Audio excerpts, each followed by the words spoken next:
America will always choose independence and cooperation over global governance, control, and domination. We cannot allow a regime that chants death to America to possess the means to deliver a nuclear warhead. China's market distortions and the way they deal cannot be tolerated. My administration has accomplished more than almost any administration in the history of our country. America's so true. Didn't expect that reaction, but that's okay.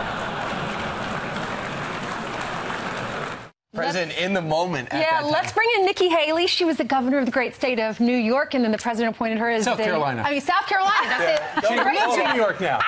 I've lived in 2 states, and I love them both equally. But anyway, congratulations on your success as the UN ambassador. We love you so much, and I know you were in the room when the laugh happened. Sometimes the media can portray it as one thing, and it's not that at all. What was it like, and why that reaction? The media's got this so wrong. I deal with these leaders every single day. I know exactly how they think. Do they love America? No. Do they respect America? Now they do. When he said that, they love how honest he is, and it's not diplomatic, and they find it funny. I mean, when he goes and he is very truthful, they kind of are taken back by it. And they're not used to it. They're not used to it. But let me tell you, all day yesterday, they were falling over themselves to get a picture with him, to talk about how great his speech was, how strong it was. Whether he said good things about them or not, they love that he's honest with them. And they've never seen anything like it. And so there's a respect there. I saw that the media was trying to make it something disrespectful. That's not what it was. They love to be with him. That's the only time you'll see that entire chamber standing room only. So it was the echo laugh. For example, I think a part of it was he pulled off the prompter and reacted in real time. It never happens at the UN. You read your story, the world is watching, you ad-libbed it. And that made them love him even more. So listen to how some proceed, and you deal with this every day, but Axios, who tends to be fair, their lead story is Trump's hug the thug, flick off your friend's worldview. That's how they viewed the speech. What's your reaction to that? I think you have to understand the president. He is always talking to his audience. When he was talking about Kim, he was talking to Kim. He was sitting there saying there's a relationship to be had, there's things to be done. When he's talking about OPEC and the issues that need to happen, he's talking to the Saudis, saying release more oil, we've got to get these gas prices down. He is very good at knowing his audience, and he's talking straight to that person or country that he's trying to get a message So when he's talking about how trade deals with the United States have got to be fair and reciprocal, he's talking to China, he's talking to Canada, he's talking to whom? He's talking to Mexico, he's talking to India, he's talking to, he just finished with South Korea, with Japan. What he is doing is saying, I'm not going to sit there and talk about the World Trade Organization. We're going to do direct negotiations. He just did a great one with South Korea. You're going to see he did one with Mexico. He's redoing all of these negotiations. So for the first time, Americans aren't suffering. It's fair for America. And the countries know that it's unfair. They know it has to change. They don't like it, but they know he's right. Well, the president had a message for Iran. You had a message for Iran. So did Mike Pompeo. So did John Bolton. John Bolton saying there will be hell to pay if Iran continues aggression. You've said if European allies do business with Iran, they will face sanctions. What's your message now for the American people that are worried about Iran?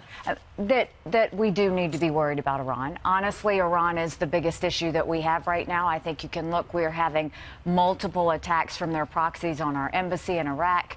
They are very involved, whether it's Lebanon or Yemen.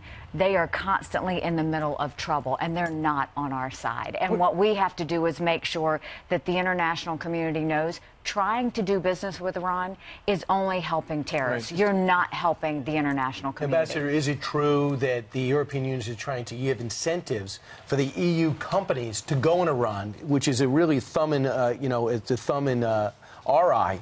And these companies are not responding because they don't think it's a good investment because we're not involved. Is that the scenario as you see it? The European Union has this so wrong, and it's all because of their ego and their pride.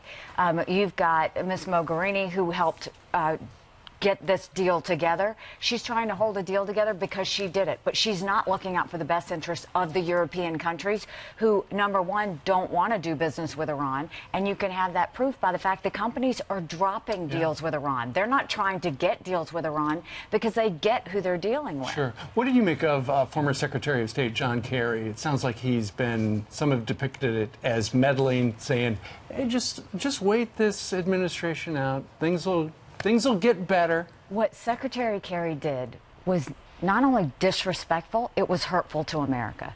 When we are sitting there trying to get Iran to come to the table in a way that they understand the ballistic missile testing has to stop, the support of terrorism has to stop, they have to quit selling arms to the Houthis, when all those things, to have another American go in and say, don't worry about it, that absolutely is anti-American, and it was hurtful to the American people. And if Secretary Kerry was Secretary of State, he would not want anyone doing that. But he says Dr. Kissinger does that, and no one ever complains. So let me tell you, huge fan of Dr. Kissinger, and very respected man, because he never goes out of the country without telling our administration. When he comes back, he tells our administration. He works with us and tells us what he's doing all the time. And Kerry doesn't do that. Secretary Kerry, we didn't know that conversation happened. We didn't know what he was doing.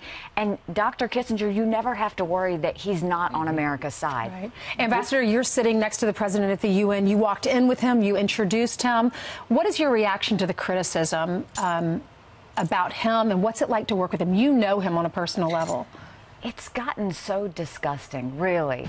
I mean, the idea that he's not mentally fit, the idea that we would be talking about the 25th Amendment, none of that is true. It couldn't be farther from the truth.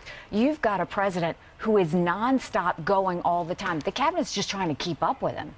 I mean, he's getting things done left and right. How can you honestly think a man who doesn't know what he's doing is getting this much done on jobs, on trade deals, on foreign policy? Look at the stock market. I mean, Americans are living better than they ever have, and you're going to go question his leadership? But when you watch the mainstream media, though, according to the Media Research Center, 90% of the coverage of Donald Trump is negative. And yet, you know, his popularity, his favorability number has remained steady or has gone up a little bit, which is a shocking number considering all the vast avalanche of bad publicity he's gotten. You know, what's interesting is I looked at the media yesterday, and they all want to talk about what the world view of the president is. What they need to understand is the world doesn't understand the media in America right now. Like, they see what the president's doing. That is what makes us look bad. It's when they're constantly... I was talking to a world leader yesterday. I won't name which leader it was. And he said, I can't believe that they would ever talk about impeachment, 25th Amendment. He said, do they understand this is America? Was it the South Korean president? Because he's praising him. It was not the South Korean president, but I'm telling you, leaders don't understand why this is even a conversation, and they find it dangerous for our country. But when you talk about North Korea in particular, as much as it's better than it was a year ago, you can't say that we are actually getting closer to denuclearization, can you? I think that, well, first of all, yes, huge progress in the way that haven't had ballistic missile testing. Look at their 70th parade. I remember a year and a half ago looking at those parades, and it was nothing but nuclear weapons back and forth. None of that this time. And you've got Kim asking for another meeting, and you've got him starting to socialize with the region and trying to find peace.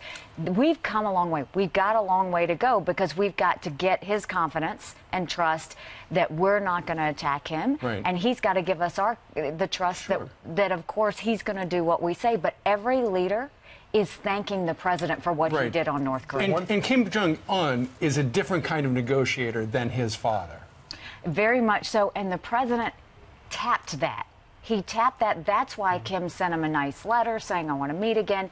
I mean, the president's very good when you put him in front of a foreign leader. One thing is pretty clear. I think you're getting respect from both sides. I've watched you on every single show. You have the answers, especially as a governor of South Carolina. I don't know how you have the international, the depth of knowledge on all these things. And when they say one of the keys is, Ambassador, the deal you cut, you have direct access to the president. So any type of gray area you can call and you can relay.